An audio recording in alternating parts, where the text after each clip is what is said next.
আসসালামু আলাইকুম প্রিয় দর্শক, সবাই কেমন আছেন? আমি এখানে নিয়ে নিয়েছি বুটের ডাল, পুঁটি মাছ। ডাল, পুঁটি মাছ ফাড়ায় মিহি করে বেটে নিয়েছি। দিয়ে দিচ্ছি পেঁয়াজ কুচি, কাঁচামরিচ কুচি, স্বাদ মতো লবণ, হলুদের গুঁড়া 2 চা চামচ, 2 চা চামচ জিরা ধনিয়ার গুঁড়া, ধনিয়া পাতা কুচি দিয়ে সবগুলা মেখে নেব।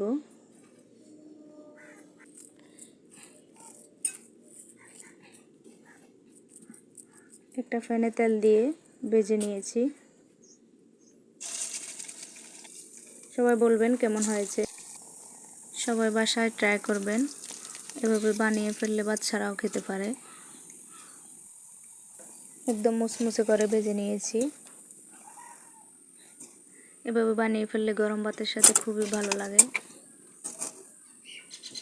খুব সহজে ঝটফট করে বানিয়ে ফেললাম। দেখুন ভিতরে খুব সুন্দর একটা কালার হয়েছে। আবার কোনো নতুন রেসিপি নিয়ে চলে আসবো। আল্লাহ হাফেজ।